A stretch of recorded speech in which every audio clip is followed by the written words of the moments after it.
प्रदान करें।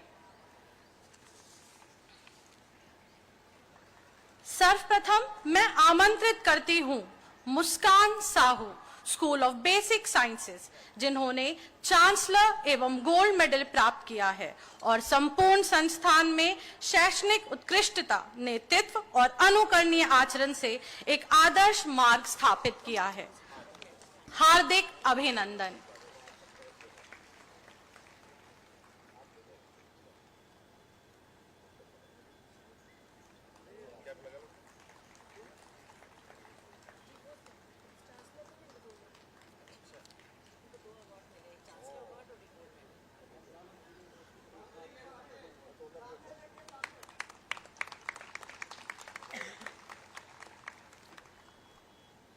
अब वक्त है गोल्ड मेडल विजेताओं का।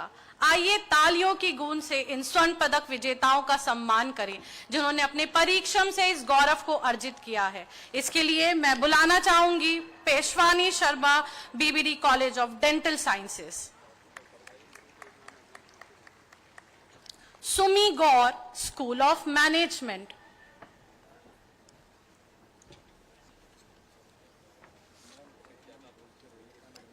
जिविदा Shukla, school of legal studies,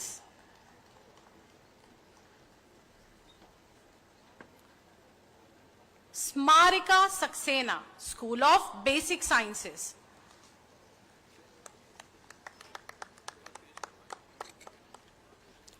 Insha Imran, school of architecture and planning, Madhulika, school of humanities and social sciences,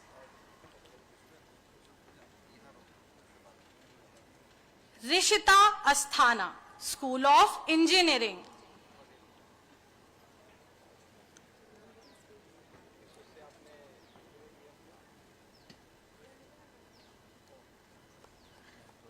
Naina Singh, BBD college of dental sciences,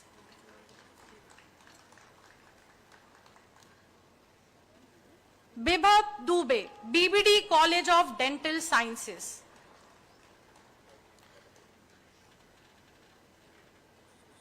Pallavi Rai, BBD college of dental sciences,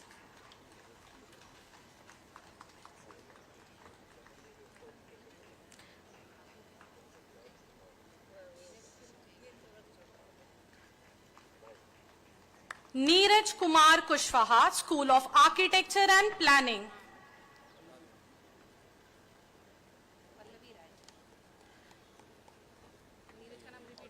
Neeraj Kumar Kushwaha, school of architecture and planning,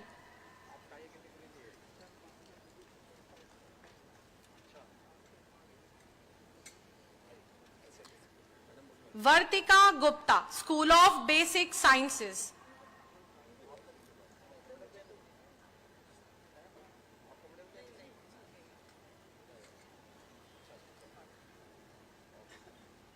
Vartika Gupta, school of basic sciences,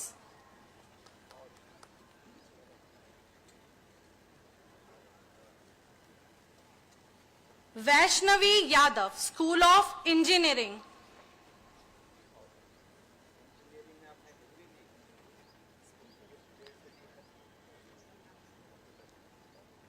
Shubham Shukla, school of basic sciences,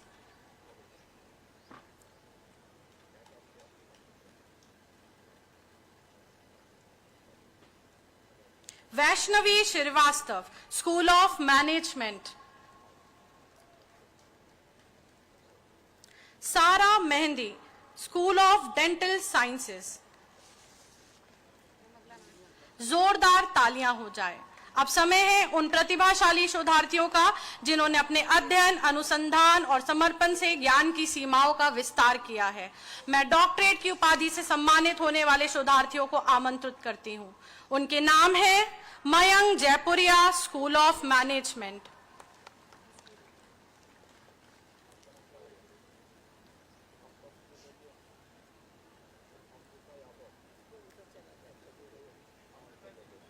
Amrita Yadav, school of pharmacy,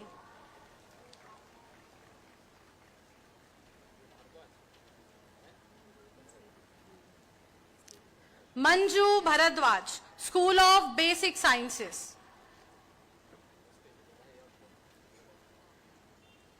Shweta Singh, BBD College of Dental Sciences.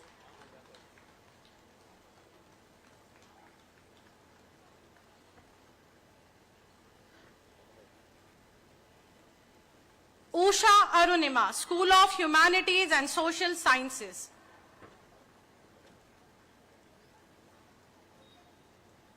Alok Saran, School of Legal Studies.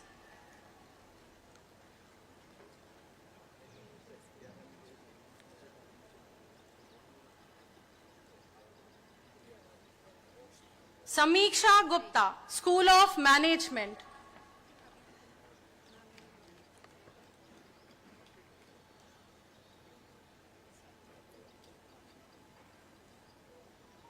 Ojaswani Pal, School of Education.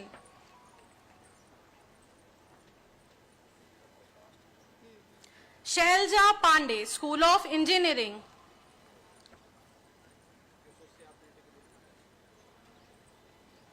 Neha Sharma, School of Legal Studies.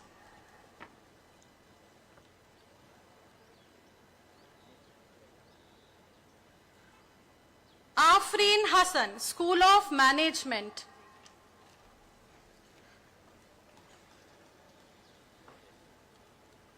Farheen Azad, School of Engineering. Sara Zaidi, School of Management.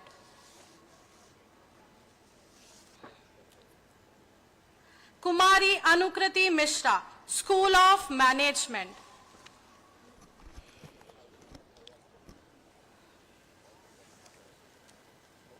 धन्यवाद। इन्हें हृदय से शुभकामनाएं कि अपने ज्ञान से समाज और राष्ट्र का मार्ग आलोकित करें। आइए इस उपलब्धि के लिए एक बार फिर तालियों की गूंज से इस प्रेक्षागार को गुंजायमान करें। इस गरिमामयी बेला में हमें सौभाग्य प्राप्त हो रहा है कि हमारे बीच एक ऐसे व्यक्तित्व हैं जिनकी जीवन यात्रा प्रेरणा का प्रतीक है, जिन्होंने अपने कर्म, विचार और समर्पण से समाज में एक अनुकरणीय छाप छोड़ी है। अतः मैं सादर आमंत्रित करती हूं हमारे आज के माननीय विशिष्ट अतिथि, उत्तर प्रदेश सरकार में जल शक्ति विभाग के कैबिनेट मंत्री श्री स्वतंत्र देव सिंह जी को कि वह अपने विचारों से हमें आलोकित करें।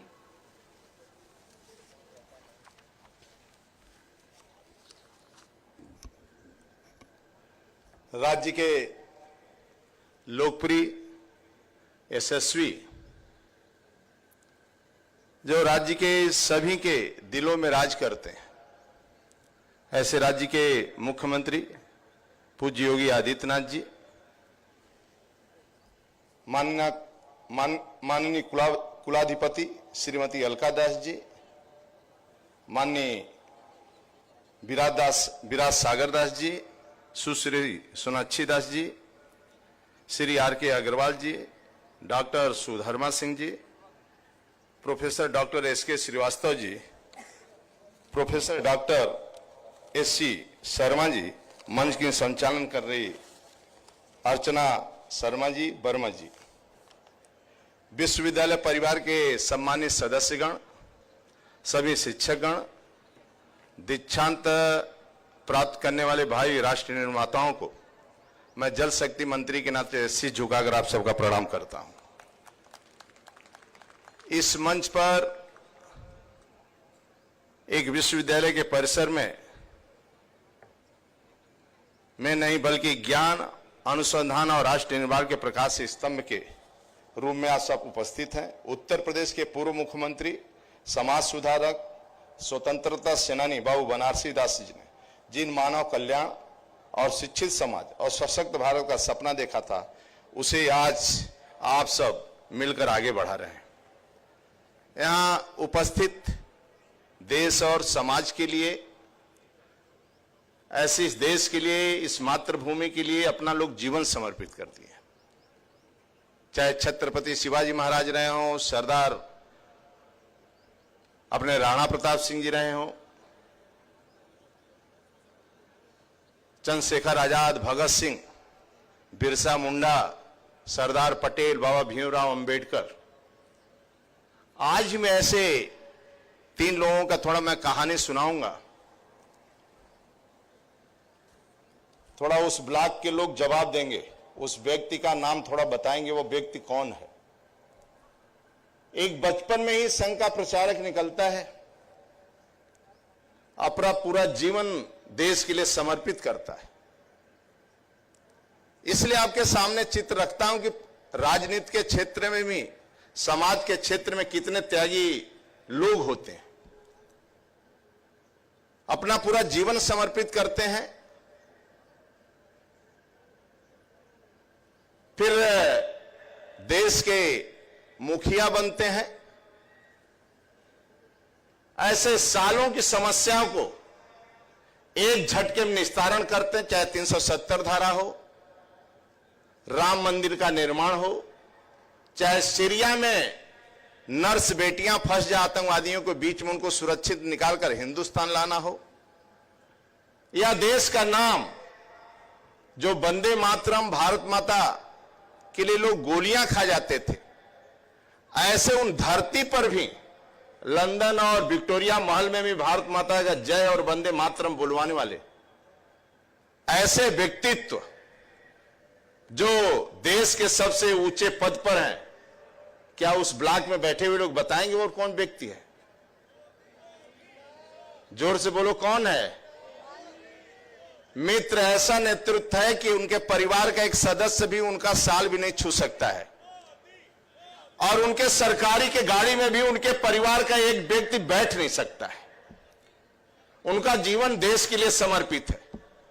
इसी तरह एक व्यक्ति, एक बालक 90 के आसपास संन्यास लेता है।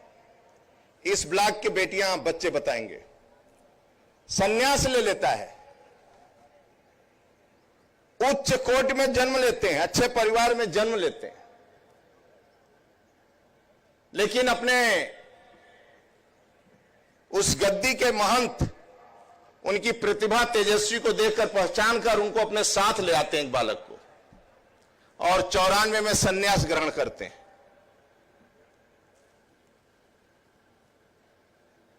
और एक दिन ऐसा मौका मिलता है कि राजनीति के क्षेत्र में सांसद बनते हैं कई बार, फिर एक राज्य के, देश के एक राज्य के मुखिया बनते हैं। और जो राज्य की स्थिति थी 17 के पहले या राज्य के, कि दिन में लोग ट्रैक्टर उठा ले जाते थे, रिपोर्ट दर्ज नहीं होता था, 5 बजे दरवाजा बंद कर लेते थे, बेटियां बाहर नहीं निकलती थी, बिजली आती नहीं थी, गुंडागर्दी चरम सीमा पर था, राज्य के लोग नाम ले लेते थे, किसी राज्य में होटल भी नहीं मिलता था, और अपने बहन, अपने परिवार के लिए 5 रुपया भी नहीं दे सकता है, और कोई सरकारी गाड़ी में बैठ भी नहीं सकता है। केवल कानून का राज करते हैं और कानून पालन करता है। और कितना से कितना बड़ा बदमाश हो, यदि कुछ बोल दिया, राज्य में नुकसान कर दिया, तो वह बच नहीं सकता है, या तो धरती में गाड़ा जाएगा, या आसमान में जाएगा, या प्रदेश छोड़कर भाग जाता है। 68 करोड़ लोग राज्य के अंदर पर्यटक आते हैं और स्नान करके कुंभ में जाते हैं। न एक दिन चोरी, न बस को कोई लूटता है, यात्री सड़क पर सो जाते हैं, 20-20 किलो 10-10 किलोमीटर पैदल जाते हैं, फिर भी राज्य की प्रशंसा करते हुए पूरे देश के अंदर जाते हैं। और वह व्यक्ति ऐसा है, उसका जीवन ही देश के लिए, राज्य के लिए, और करोड़ों लोगों को रोजगार, 8 लाख नियुक्तियों में न जातिवाद, न क्षेत्रवाद, न व्यक्तिवाद, न 1 रुपया रिश्वत लगता है राज्य के अंदर। जानते हैं उस राज्य का सबसे बड़ा नेता कौन है?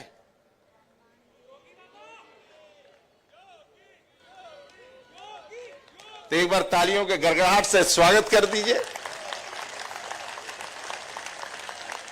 न अपना मकान, न दुकान, कुछ नहीं, केवल राष्ट्र के लिए। लेकिन एक व्यक्ति हमारे बीच में नहीं है, उसकी भी कहानी बताना पड़ेगा। उसके लिए जो आगे शिक्षक बैठे हैं इन्हीं बताएंगे, और हमारी विधायिका अदिति बैठी है ही बताएगी। एक नौजवान पढ़ने में बहुत अच्छा विद्यार्थी युवा एनडीए का पेपर देने जाते हैं और असफल हो जाते हैं, उनसे कमजोर बच्चे आ जाते हैं, उनके मन में आता है कि अपना जीवन अब समाप्त करो, जीवन बेकार है, तो ऋषिकेश के घाट पर जाते हैं। जब तक एक संत प्रकट होता है कहीं से और उस बालक के सर पर हाथ फेरता है, कहता बेटा चिंता मत करो, असफल हुए क्या से, तुम जाओ गीता कंठस्थ करो, उसके बाद आगे अपना काम करो। वो बालक आता है, गीता कंठस्थ करता है, देश का वैज्ञानिक बनता है, देश के ऊंचे पद पर बैठता है, लेकिन अपना उसका निजी मकान नहीं होता है, और वो बच्चों से प्यार करता है। स्कूल में जहां जाते थे केवल बच्चों से प्यार करते थे, न कंघी की जरूरत, न बाल सेटिंग करने की जरूरत, न ब्यूटी पार्लर जाने की जरूरत, कहीं जाने की जरूरत नहीं। और ऐसा नेतृत्व मेरे देश के सामने, हमारे देश के पास रहता है। बताएंगे कौन था? अब्दुल कलाम साहब थे। मित्रों, तब देश चल रहा है, तब राज्य चल रहा है, क्योंकि आप भी डिग्री लेकर इस राष्ट्र के प्रति समर्पित रहेंगे। इसलिए अंतिम में 4 शब्द और, सर पर बर्फ, मुंह में शक्कर, सीने में आग और पैर में चक्कर। ये नहीं कि आप बड़े आदमी रिक्शा चालक से थोड़ा आपकी बस, आपकी फॉर्च्यूनर टकरा गई, उतर कर रिक्शा चालक को 2 कंटाप दिया। अरे भाई, थोड़ा सा लग गया तो सर पर बर्फ रखो, थोड़ा सा। चलते फिरते क्रोध में बात मत कर लो, गाड़ी से उतर कर जाम लगा देते हो बिना मतलब का। तो थोड़ा क्रोध मत करो, ठंडे दिमाग से सोचो, मीठा बोला करो। कभी पत्नी क्रोध करे तो चुप हो जाए करो, कभी तुम क्रोध करो तो वह चुप हो जाए करे। इसलिए सर पर बर्फ, मुंह में शक्कर, सीने में आग और पैर में चक्कर। सोचा करो, ठंडे दिमाग से बोला करो, मीठा, मिर्ची जैसा मत बोला करो। इसलिए कड़ू न लगे किसी को, शांति से रहो और अपने शरीर की चिंता करो। बाकी सब महाराज जी पर छोड़ दो। महाराज जी का बस चलेगा तो अपने चम्मच से भोजन करवाएंगे। बाकी स्वस्थ रहो और थोड़ी थोड़ी बातों में लड़ो, झगड़ो मत। बहुत बहुत धन्यवाद आप सबका, मैं हृदय से स्वागत करता हूं। बहुत बहुत धन्यवाद आप सबका। बहुत बहुत धन्यवाद। आपके प्रेरणादायक और गरिमामयी संबोधन ने यहाँ उपस्थित प्रत्येक व्यक्ति के हृदय को गहराइयों से स्पर्श किया है। अब मैं निवेदन करती हूँ माननीय कुलाधिपति महोदया जी से कि कृपया हमारे मुख्य अतिथि माननीय मुख्यमंत्री जी को शॉल भेंट करें।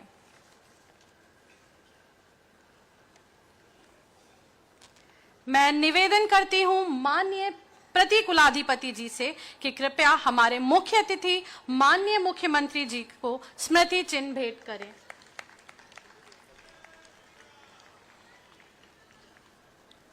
मैं श्री अमित कुमार से अनुरोध करती हूं, कृपया हमारे मुख्य अतिथि की चित्राकृति का स्केच लेकर मंच पर पधारें।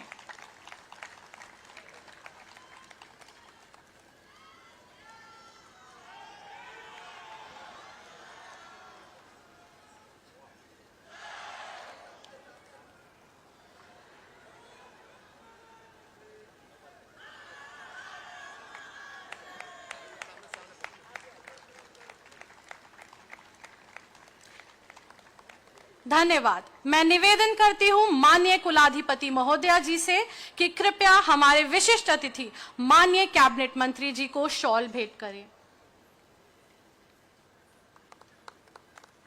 मैं निवेदन करती हूं माननीय प्रति कुलाधिपति जी से कृपया हमारे विशिष्ट अतिथि माननीय कैबिनेट मंत्री जी को स्मृति चिन्ह भेंट करें।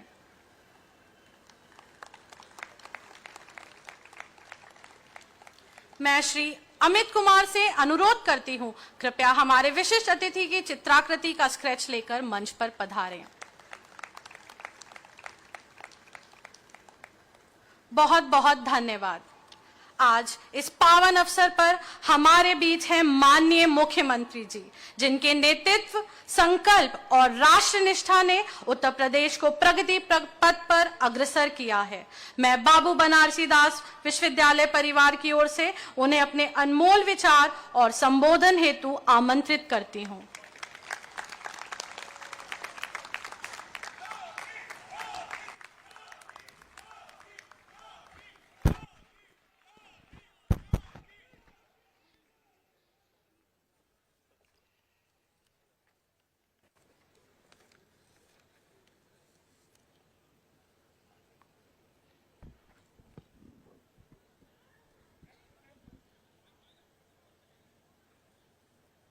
बाबू बनारसी दास विश्वविद्यालय के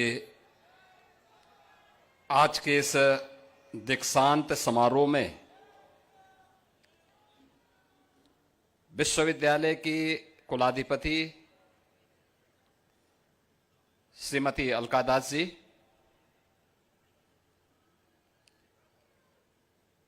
विश्वविद्यालय के प्रति कुलाधिपति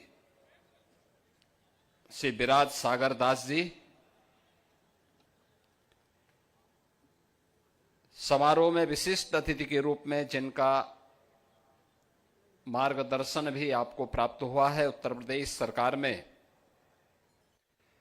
मंत्रिमंडल के मेरे वरिष्ठ सहयोगी श्री स्वतंत्र देव सिंह जी, विश्वविद्यालय के कुलपति प्रोफेसर एसके श्रीवास्तव जी, प्रति कुलपति प्रोफेसर एससी शर्मा जी,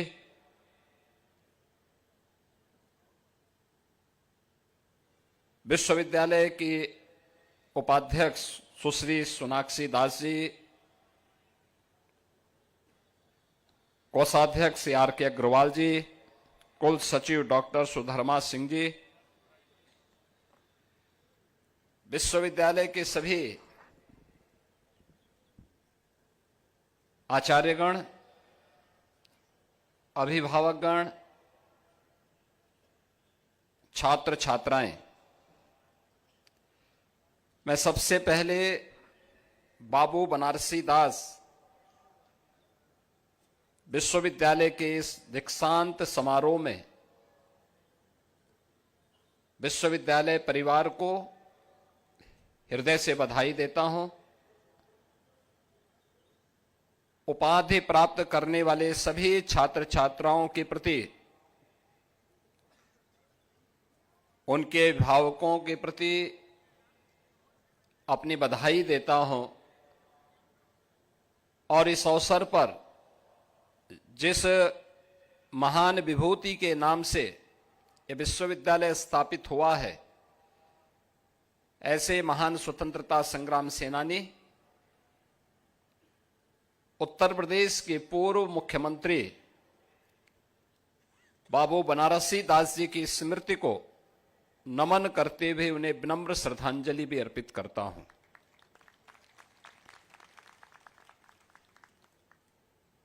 मैं इस अवसर पर विश्वविद्यालय के रचनाकार पूर्व केंद्रीय मंत्री अखिलेश दास जी की स्मृति को भी नमन करते हुए उन्हें विनम्र श्रद्धांजलि अर्पित करता हूं। आज का ये समारोह केवल एक दीक्षांत समारोह का जो औपचारिकता है, पास आउट बैच मात्र नहीं है, बल्कि इंडियाज ट्रांसफॉर्मिंग जनरेशन का एक उदाहरण भी है। और इसके लिए जो छात्र छात्राएं यहां से अपनी उपाधि प्राप्त करते हुए आगे बढ़ रहे हैं, उनके विजनरी लीडरशिप में आने वाले समय में हमारा भारत या हमारा प्रदेश एक नई गति प्राप्त करेगा, इसमें कोई संदेह नहीं।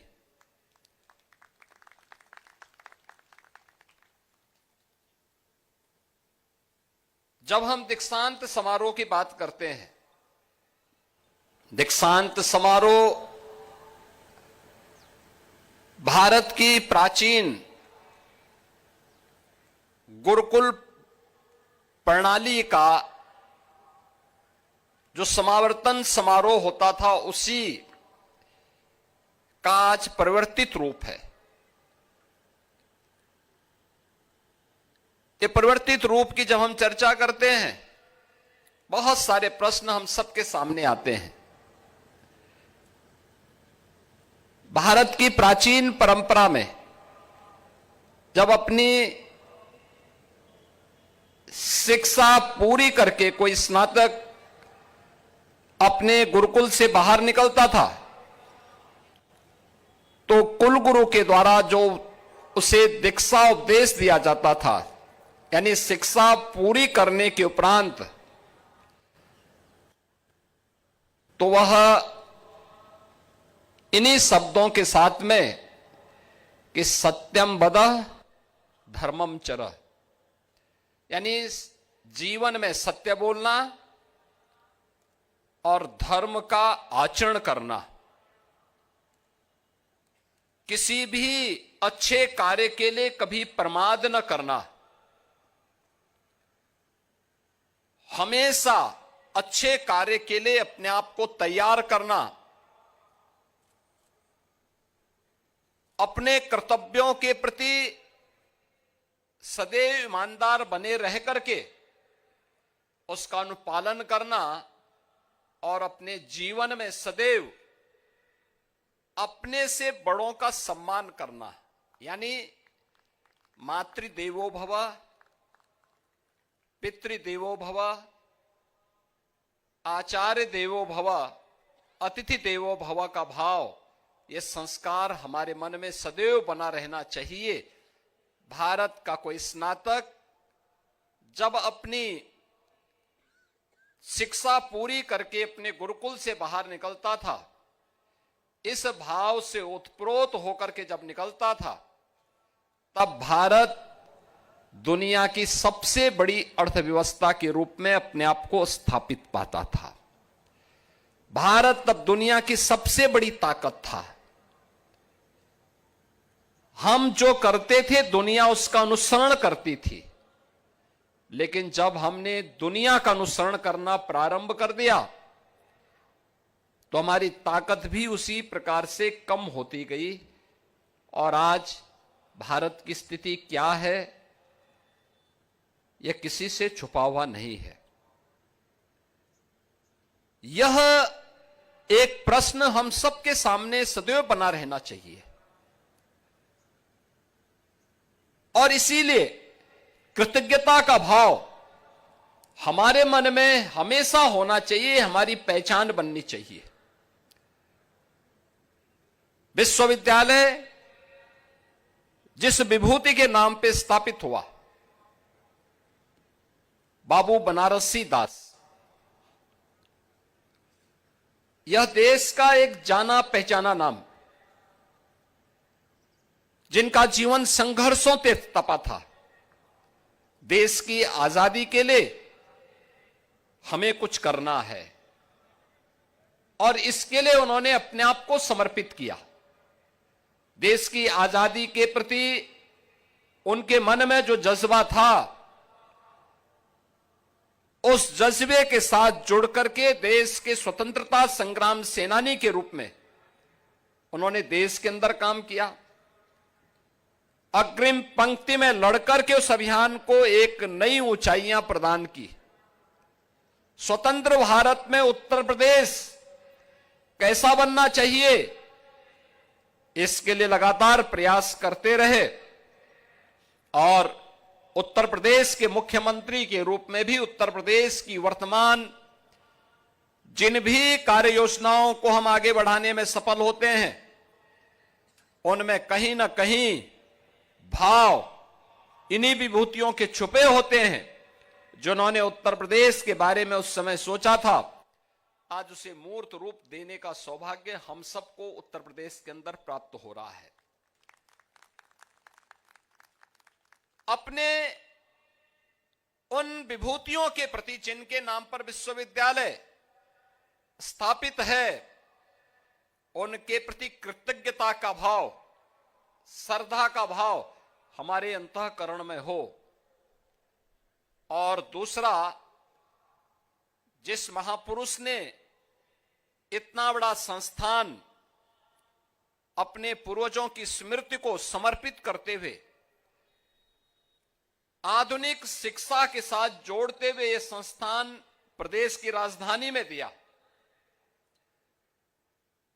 स्वर्गीय अखिलेश दास जी, उनके प्रति भी विनम्र श्रद्धांजलि का भाव और श्रद्धा का भाव हमारे मन में होना चाहिए।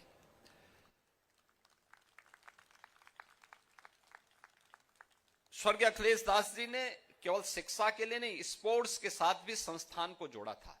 आज आप देख रहे होंगे नए भारत में प्रधानमंत्री मोदी जी के नेतृत्व में आज भारत ने जो दूरी तय की है, एक लंबी छलांग लगाने के लिए दुनिया के अंदर भारत आज जिस उत्साह के साथ, जिस उमंग के साथ आगे बढ़ा है, वो हम सबको एक नई प्रेरणा प्रदान करने वाला है। आप सोचिए कि 2011 में विश्वविद्यालय बनने के बाद से ही विश्वविद्यालय ने अपनी न केवल एकेडमिक एक्टिविटीज को बल्कि उसके साथ स्पोर्ट्स को भी जोड़ते हुए यहां पर एक साथ उन कार्यक्रमों को आगे बढ़ाया। आज तो स्वयं प्रधानमंत्री जी देश के अंदर इसको लीड कर रहे हैं। उन्होंने खेलो इंडिया खेलो के माध्यम से 2014 में पूरे देश के अंदर एक अभियान चलाया। फिट इंडिया मूवमेंट के माध्यम से लोगों को स्पोर्ट्स के लिए कुछ समय देने के लिए कार्यक्रम के लिए उसे तैयार किया। सांसद खेलकूद प्रतिस्पर्धा के माध्यम से भी खेलकूद के प्रति लोगों के मन में एक भाव पैदा हो, इसके लिए एक नई प्रेरणा प्रदान की। और आज आप देखते होंगे स्पोर्ट्स लोगों के दिनचर्या का एक हिस्सा बनता जा रहा है और यह किसी एकेडमिक संस्थान में स्पोर्ट्स भी उसका एक महत्वपूर्ण हिस्सा हो और उसके पास इतना भव्य स्टेडियम भी हो, बैडमिंटन एकेडमी भी हो।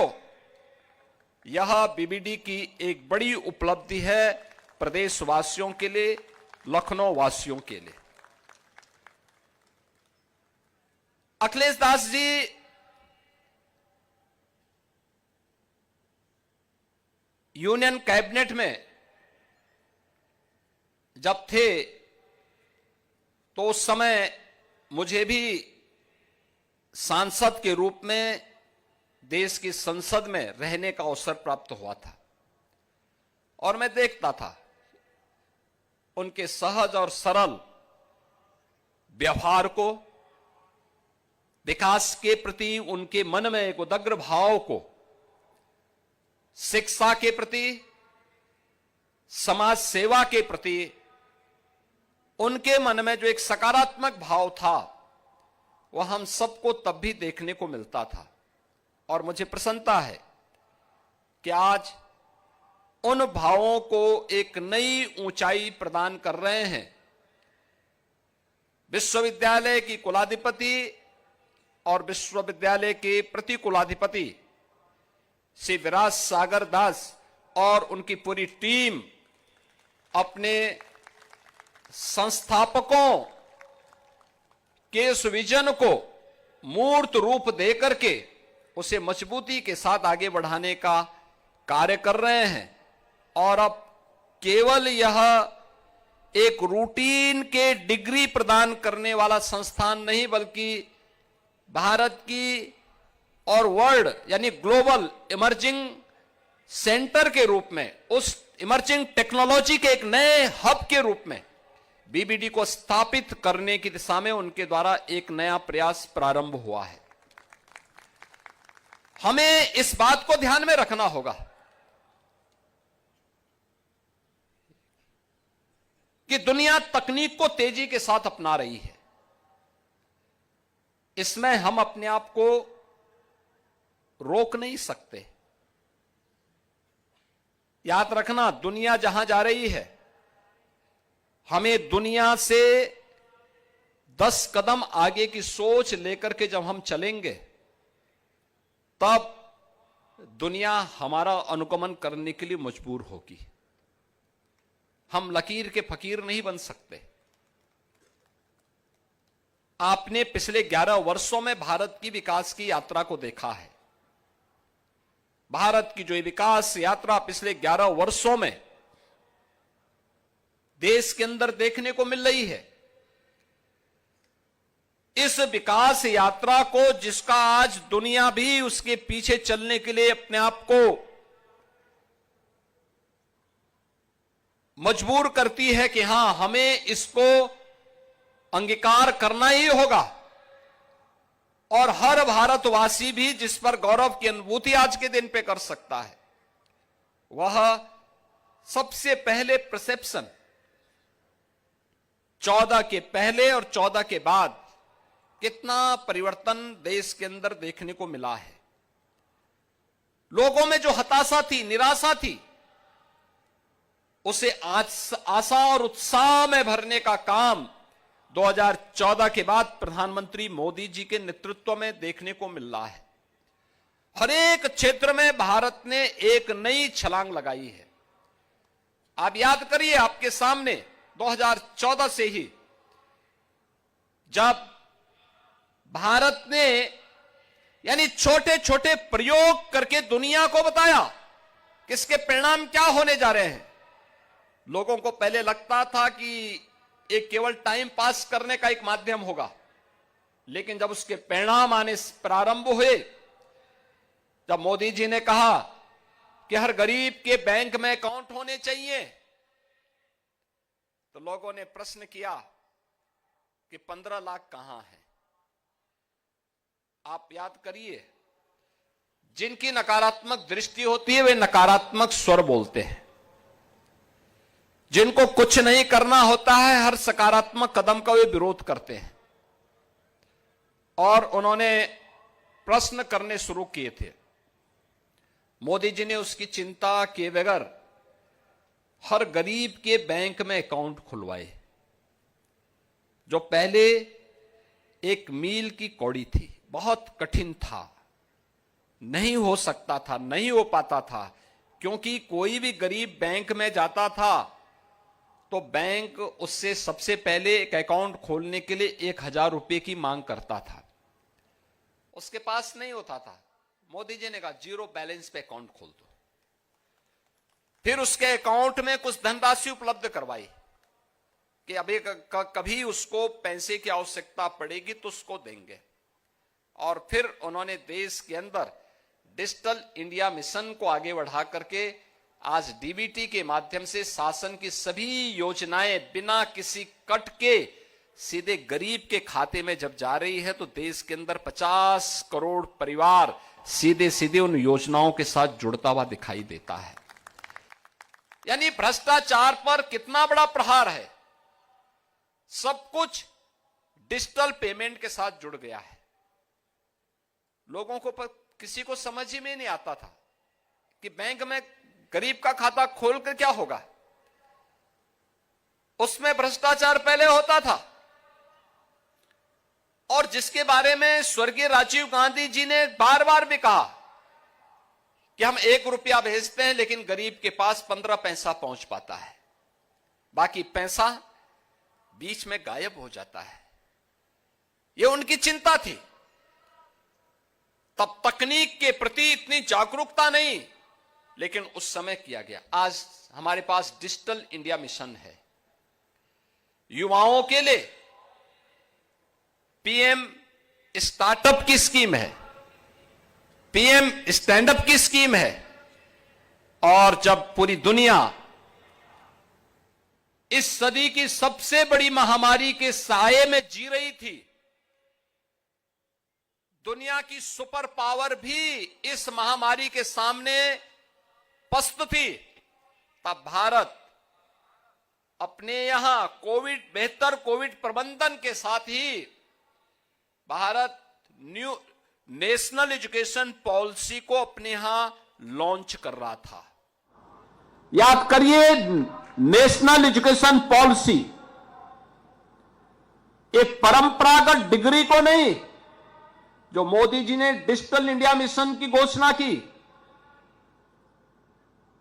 पीएम स्टार्टअप की स्कीम को देश के अंदर लागू की थी, पीएम स्टैंड अप की स्कीम लागू की थी, पीएम मुद्रा की स्कीम जो लागू की थी, इन सबको जोड़ करके कैसे हम अपने यूथ की उन आकांक्षाओं को नया पंख लगा सकते हैं, इस दृष्टि से मोदी जी ने नेशनल एजुकेशन पॉलिसी के माध्यम से इसे आगे बढ़ाने का काम किया। और उन्होंने केवल यही नहीं किया, उन्होंने कहा हमारे पास स्केल है, लेकिन उस स्केल को स्किल में बदलना है। आप सोचिए, भारत दुनिया के अंदर सबसे बड़ा यानी भारत दुनिया का सबसे बड़ा युवा राष्ट्र है। देश के अंदर अगर आप देखेंगे, हमारी 56% आबादी ऐसी है जो वर्कफोर्स है, जो कामकाजी है, उसके लिए कार्य चाहिए, उसकी अपनी आकांक्षाएं हैं, उसके अपने सपने हैं। उन सपनों को उड़ान चाहिए और इसके लिए हमारे संस्थानों को तैयार होना है। और इसके लिए मोदी जी ने वे तमाम स्कीम तो दी, लेकिन साथ साथ उन्होंने 2020 में जब कोविड जैसी महामारी के सामने दुनिया पस्त थी, तब उन्होंने भारत को नेशनल एजुकेशन पॉलिसी दी, जिसमें स्केल को स्किल के साथ जोड़ते हुए भारत को दुनिया की एक सबसे बड़ी स्किल पावर के रूप में स्थापित करने की दिशा में एक नए महत्वपूर्ण कदम को आगे बढ़ाया था। और स्केल और स्किल के इस बेहतरीन समन्वय का केंद्र बिंदु लखनऊ में अगर है तो वह बीबीडी यूनिवर्सिटी उसमें से एक है। इसमें हम सबको उसका एक समन्वित रूप यहां पर देखना चाहिए। हमें उस दिशा में आगे कार्य करना होगा। आज आप देख रहे होंगे हर एक क्षेत्र में आर्टिफिशियल इंटेलिजेंस का उपयोग कैसे हो सकता है। आर्टिफिशियल इंटेलिजेंस केवल यह एक टेक्नोक्रेट के लिए ही नहीं, डेंटल साइंसेज में भी उसका क्या उपयोग हो सकता है, लॉ में उसका उपयोग कैसे हम कर सकते हैं, मैनेजमेंट में एआई का उपयोग कैसे हो सकता है, हमारे डे टू डे के कार्यों में एक पत्र भी ड्राफ्ट करना है तो एआई आपके लिए उपयोगी हो सकता है, बहुत उपयोगी हो सकता है। और मुझे लगता है यह आज की आवश्यकता है। लेकिन याद रखना, वह आपके द्वारा ही संचालित हो, आप उसके द्वारा संचालित न हो। कोई भी तकनीक होनी चाहिए वो मनुष्य के द्वारा ही संचालित होनी चाहिए। मनुष्य उसके द्वारा संचालित न होने लग जाए, उस खतरे से हमें अभी बचने की आवश्यकता है। आपने देखा होगा रोबोटिक में भारत ने एक लंबी छलांग लगाई है। उसमें हमारे स्तर पर भी कुछ कार्य होने चाहिए। हमारे यहां जो टेक्नोलॉजी के क्षेत्र में हम कार्य कर रहे हैं, जो हमारा इंजीनियरिंग का इंस्टीट्यूट है, उसे भी इस दिशा में नए प्रयास को आगे बढ़ाना होगा। उस दिशा में अपने आप को तैयार करना होगा। जो प्रोजेक्ट वर्क मिले हम उस दिशा में प्रयास करें। हमारी यहां की आवश्यकता क्या है, यहां के युवाओं की, यहां के अन्नदाता किसानों की, यहां के श्रमिकों की, यहां के अलग अलग सेक्टर से जुड़े हुए लोगों की। क्या हम रोबोटिक का उपयोग करते हुए जो अभी भी ऐसे कार्य हैं जिन कार्यों के माध्यम से अक्सर हमें जनहानि देखने को मिलती है, क्या उस जनहानि को रोकने के लिए हम रोबोटिक का इस्तेमाल कर सकते हैं? और हो सकता है, जैसे आप देखते होंगे अक्सर सीवर के मेन होल की सफाई करते हुए जब कोई व्यक्ति, कोई मनुष्य वहां जाता है, कोई सफाई कर्मी वहां जाता है, अक्सर वहां पर रिसने वाली अमोनिया और मीथेन गैस की चपेट में आता है और दम तोड़ देता है। अनह्यूमन भी है।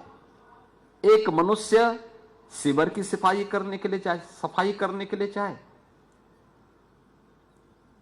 उसके जीवन के साथ खिलवाड़ भी होता है। क्या आप पैसे से किसी व्यक्ति की जिंदगी को वापस कर सकते हैं? कभी नहीं। हम तकनीक का उपयोग कर सकते हैं, रोबोट उसमें एक योगदान दे सकता है। हमें प्रयास करना चाहिए कि हमारी आवश्यकता क्या है, हम उसके अनुरूप रोबोट को तैयार करते हुए और उस सीवर लाइन को और मेन होल को सफाई करने में उसका उपयोग करेंगे। जनहानि भी रुकेगी, कार्य आसानी से भी होगा और साथ साथ हम लोगों को एक बेहतर, यानी जिसे आप ईज ऑफ लिविंग कह सकते हैं, इस लक्ष्य को प्रदान करने में हम भी अपने स्तर पर उसे योगदान दे सकते हैं। अक्सर हम देखते हैं कि सिंगल यूज प्लास्टिक को सरकार ने बैन कर रखा है, या सामान्य रूप से हम लोग दुनिया के अंदर कहीं जाते हैं, हम वहां के नियम कानून को मानते हैं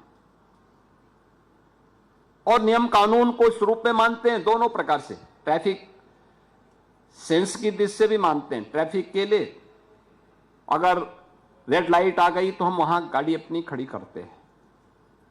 बाइक से जा रहे हैं तो हेलमेट पहनते हैं, फोर व्हीलर में है सीट बेल्ट बांधते हैं।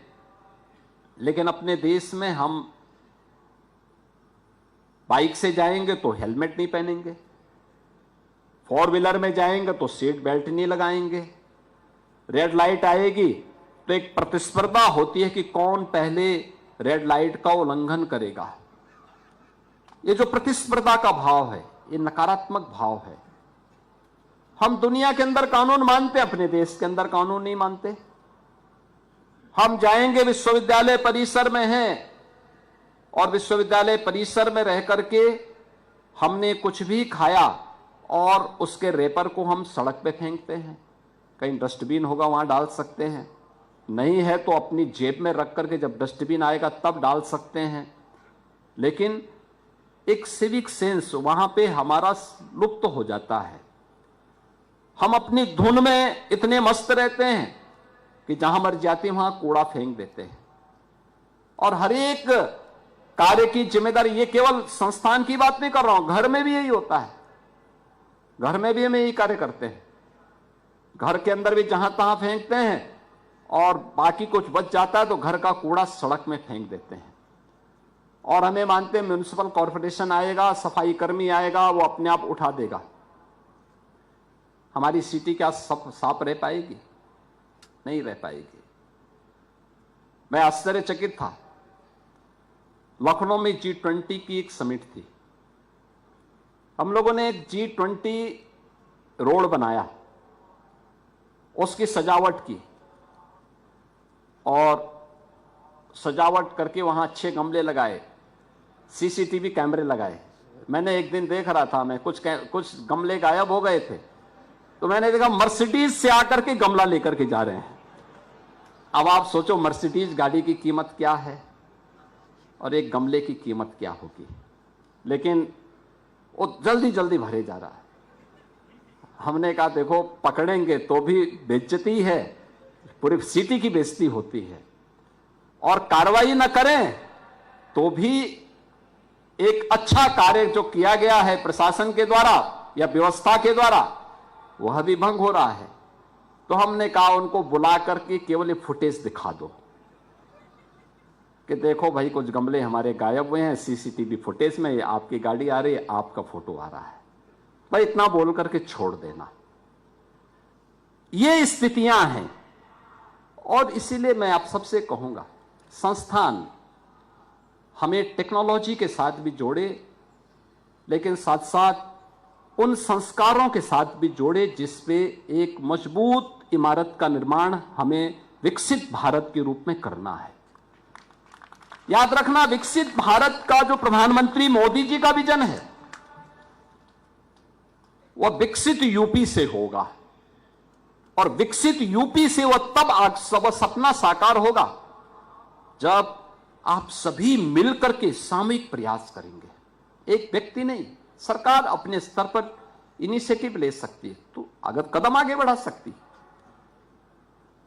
पिछले 8-8.5 वर्ष में हम लोगों ने उत्तर प्रदेश की जनता का मैं अभिनंदन करूंगा कि जिस उत्तर प्रदेश के बारे में लोग कहते थे कि उत्तर प्रदेश नहीं सुधर सकता, क्योंकि मुझे एक लंबे समय तक देश की संसद में भी कार्य करने का अवसर प्राप्त हुआ, और मैं अक्सर देखता था भारत सरकार के जब आंकड़े आते थे, उन आंकड़ों में उत्तर प्रदेश का कहीं नाम नहीं होता था। उत्तर प्रदेश बॉटम 5 में रहता था।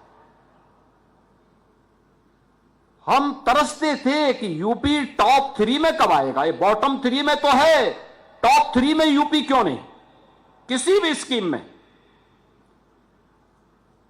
2017 में जब हमें अवसर प्राप्त हुआ, हम लोगों के मन में एक भाव आया कि वास्तव में यूपी टॉप 3 में क्यों नहीं हो सकता।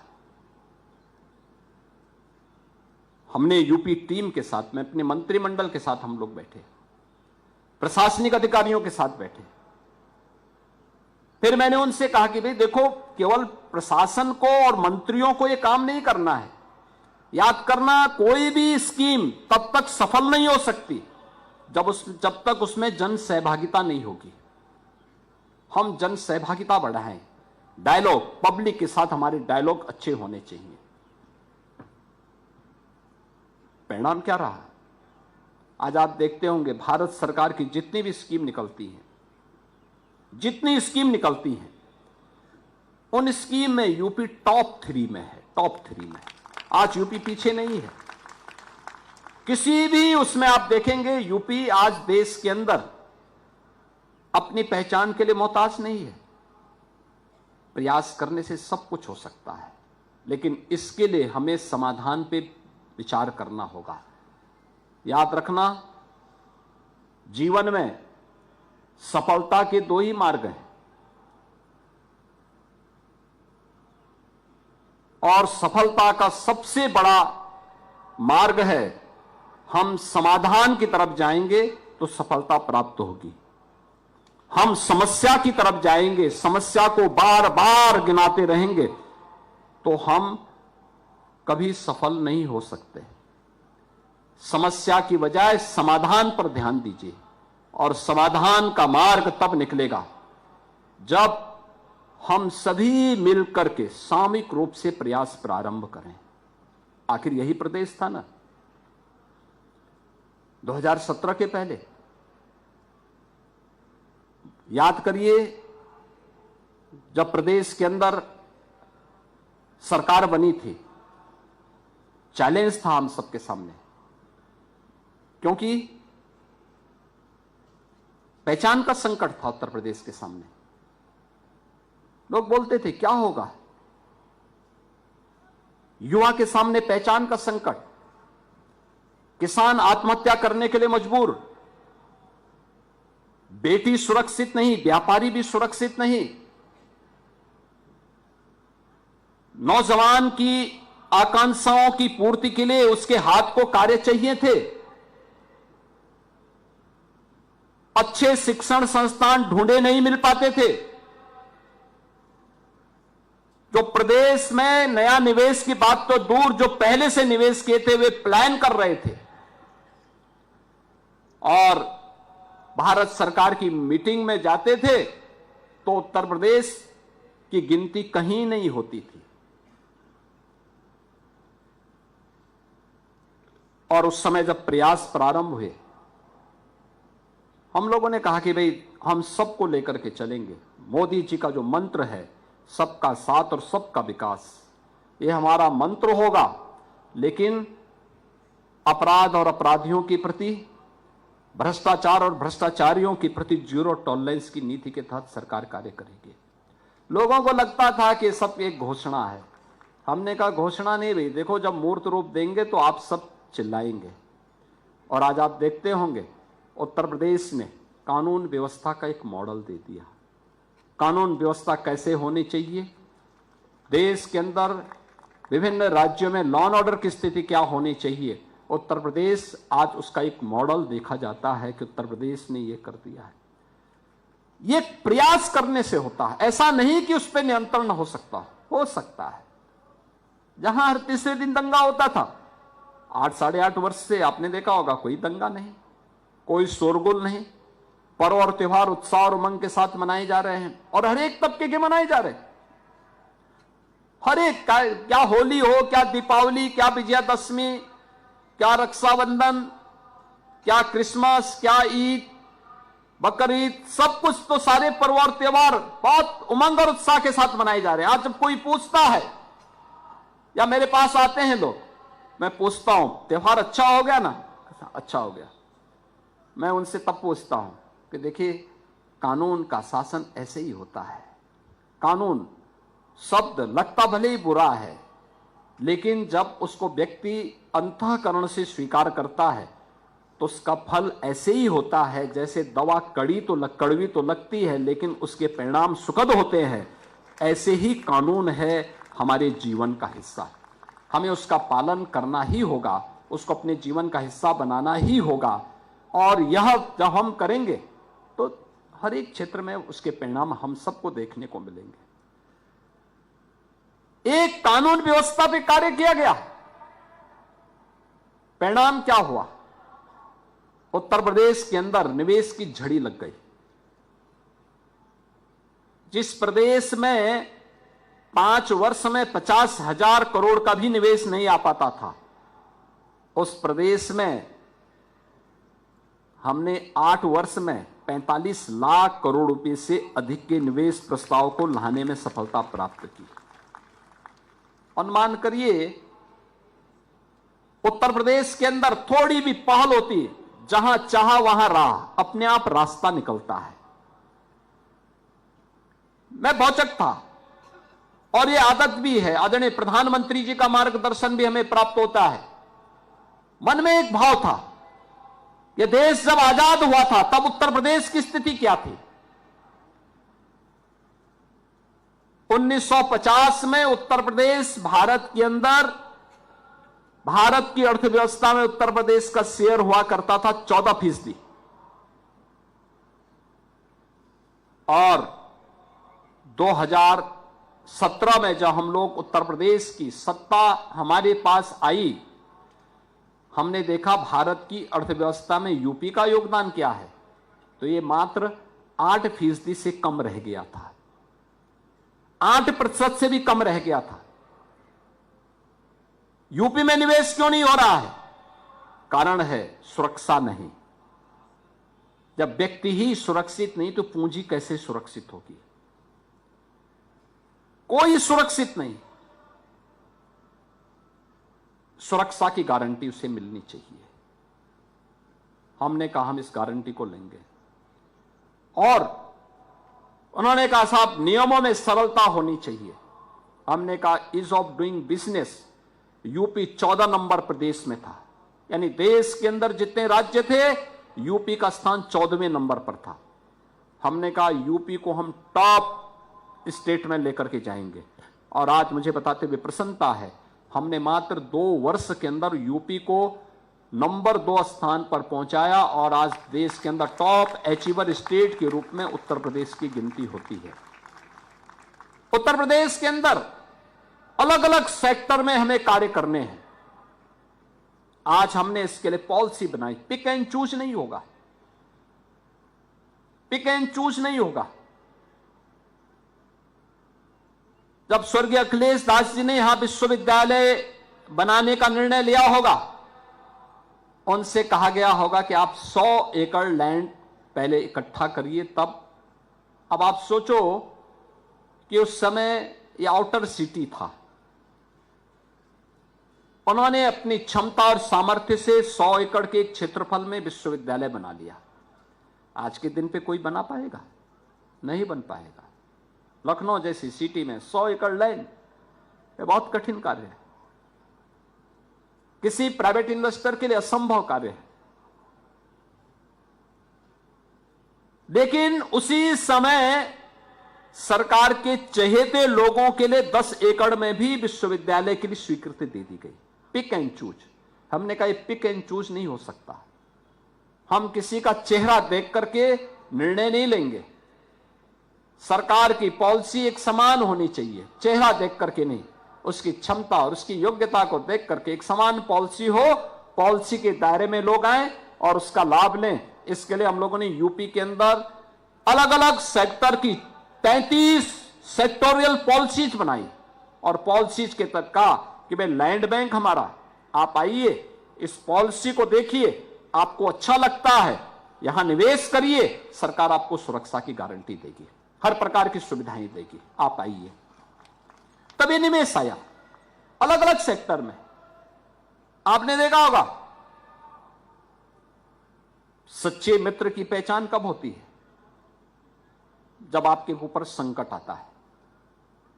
देश के सामने ऐसे संकट आया और प्रधानमंत्री मोदी जी की लीडरशिप में जब भारत ने ऑपरेशन सिंदूर की घोषणा की, ऑपरेशन सिंदूर में आपने देखा होगा भारत के पराक्रम को, भारत की रक्षा सेनाओं के पराक्रम को, और उस पराक्रम में हमारे सेना के जवानों का साथ, प्रधानमंत्री मोदी जी का मार्गदर्शन और सानिध्य तो था ही। उत्तर प्रदेश राज्य को भी गौरव की अनुभूति होती है कि हम भी भारत की रक्षा सेनाओं के साथ में थे, क्योंकि ब्रह्मोस मिसाइल इसी लखनऊ में बनी है और ये उत्तर प्रदेश सरकार की डिफेंस मैन्युफैक्चरिंग कॉरिडोर का पार्ट है। मुझे याद है जब ब्रह्मोस मिसाइल के लिए लैंड देनी थी, कहां लैंड मिलेगी? मैंने कहा लखनऊ में मैं लैंड दूंगा और फ्री में लैंड दूंगा। देश की सुरक्षा का मामला आएगा, हम सब कुछ करेंगे। हमने फ्री में लैंड दी।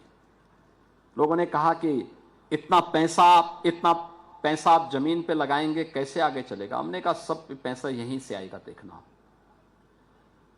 और पहली खेप वहां से निकली है। आप मान के चलिए कि हर वर्ष जब पूरी कैपेसिटी से ब्रह्मोस मिसाइल का या नोड काम करना प्रारंभ करेगा, उत्तर प्रदेश को प्रति वर्ष 300 से लेकर 500 करोड़ रुपए का जीएसटी प्राप्त होगा। हमारी लैंड की कॉस्ट क्या होती? जब 2020 में हमने लैंड का ऑफर किया था और ये लैंड 2022 में उपलब्ध करवाई, तब इस लैंड की कॉस्ट मात्र थी बामुश्किल से 200 करोड़। सभी प्रकार की, यानी विकसित लैंड के बाद 200 करोड़ होती, लेकिन हमें उसके बदले में कई गुना पैसा मिल रहा है आज के दिन पे राज्य को। ऐसे ही ड्रोन टेक्नोलॉजीज का भी एक बड़ा सेंटर यूपी बने। इसमें भी यूपी में बने हुए ड्रोन ने बड़ी भूमिका का निर्वहन किया है ऑपरेशन सिंदूर के दौरान। और ड्रोन जो इस्तेमाल किया गया था, जिसने पाकिस्तान के होश उड़ा दिए थे, वह ड्रोन भी यूपी के अंदर ही बने हैं और यूपी के नौजवानों ने ही बनाए हैं। याद रखना, आज यूपी एआई का भी, डाटा सेंटर का भी, यूपी आज इमर्जिंग टेक्नोलॉजी के एक नए हब के रूप में, रोबोटिक का, ड्रोन टेक्नोलॉजी का एक नए हब के रूप में अपने आप को स्थापित किया है। और मेरा मानना है यह आज की आवश्यकता है। हम उससे अपने आप को दूर नहीं कर सकते। और मैं विश्वविद्यालय से भी कहूंगा, इस इमर्जिंग टेक्नोलॉजी को अपना पार्ट बनाएं। इसके नींव इस बात के लिए हमें प्रेरित करता है कि हम अपने यहां शॉर्ट टर्म कोर्सेज भी प्रारंभ करें। सर्टिफिकेट कोर्सेज हों, 3 महीने के, 6 महीने के, 1 वर्ष के। डिप्लोमा कोर्सेज हों ड्रोन टेक्नोलॉजी में, रोबोटिक में, आईओटी में, एआई में, अलग अलग उसमें हम इस दिशा में अगर कार्य करना प्रारंभ करेंगे और फिर अलग अलग सेक्टर में इसकी उपयोगिता क्या हो सकती है। रेलवे स्टेशन पे एक कुंटल का बोझा अपने कंधे पे लाद करके किसी एक श्रमिक को ले जाने की बजाय अगर हम रोबोट का इस्तेमाल करें कितना अच्छा होगा।